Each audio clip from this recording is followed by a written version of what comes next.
Imagine the most terrifying sound out in the middle of the Pacific Ocean. It's not an explosion. It's not a missile. It is 3 long blasts. Low. Deafening. That sound means only one thing. Someone has vanished from the world of the living and entered a liquid hell.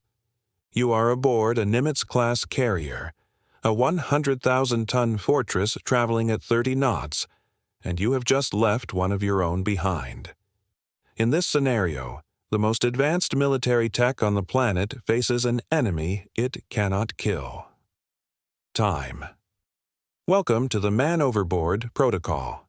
You might think that with radars, satellites, and thermal cameras, finding a person in the water is simple. You'd be wrong. The Navy's stats are brutal. In falls from the flight deck, nearly 50% of sailors never come back. Why? How can a war machine capable of tracking a supersonic missile lose a human being in a matter of seconds? Today, we're going to break down the physics of the fall. We'll analyze why water feels like concrete on impact.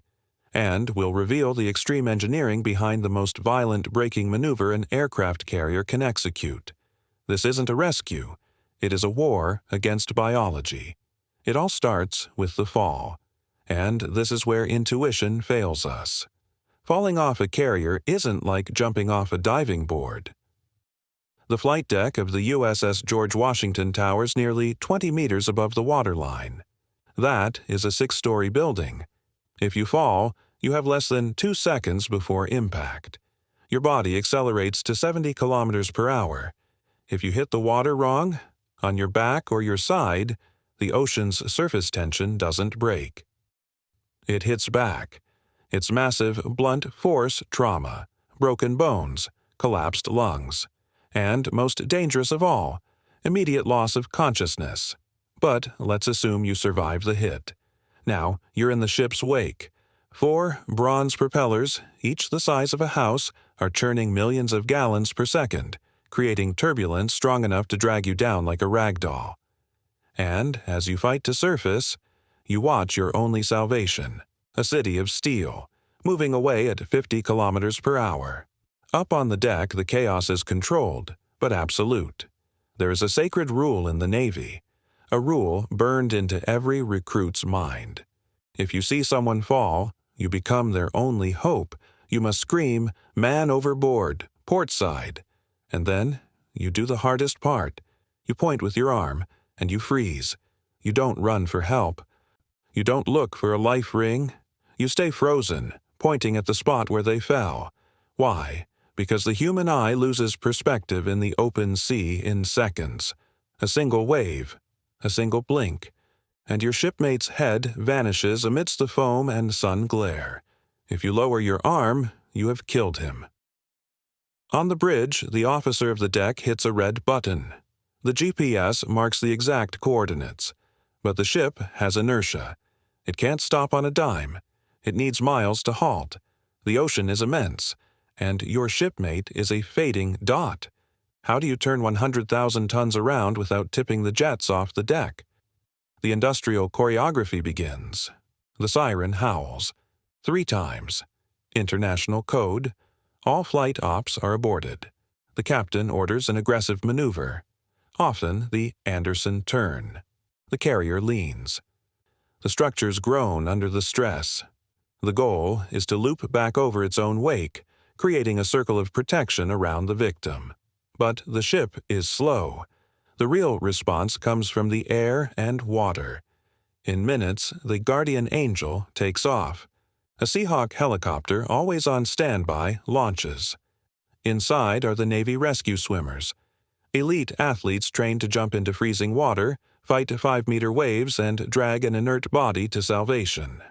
Below, the RHIBs are launched. Rigid, hull, inflatable boats. The Greyhounds of the sea. Small, agile, equipped with medical sensors, and they are not alone. If this happens during an exercise, like Talisman Sabre, the entire carrier strike group reacts.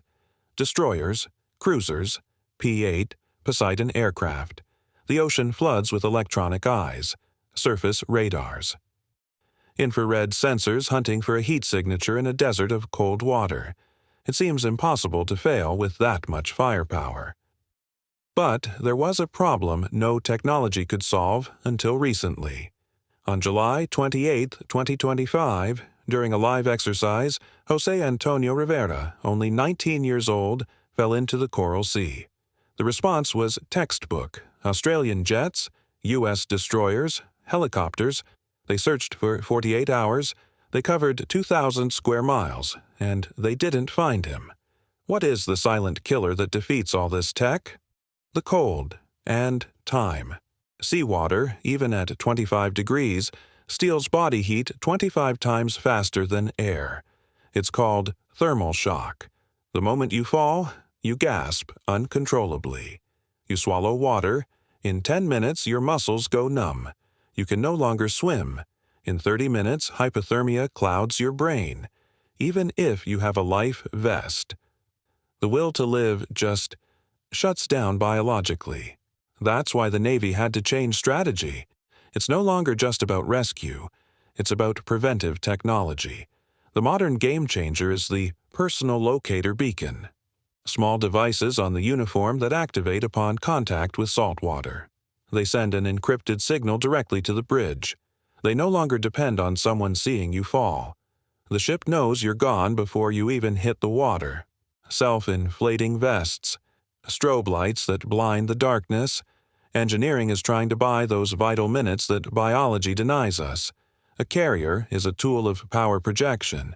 But when that alarm sounds, when those 3 blasts break the air, its mission shifts.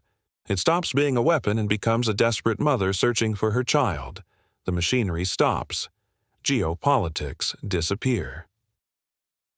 It is just man against the sea. Technology advances. Protocols get refined. But the ocean remains the most hostile environment on Earth. Every successful rescue is a miracle of engineering and human courage. Every loss, a reminder of our fragility. Now I ask you, with the arrival of autonomous drones and AI, do you think we will reach 0 fatalities at sea, or will the human factor always be the weak link? Leave me your tactical opinion in the comments, and if you want to understand the engineering behind the world's most extreme machines, subscribe.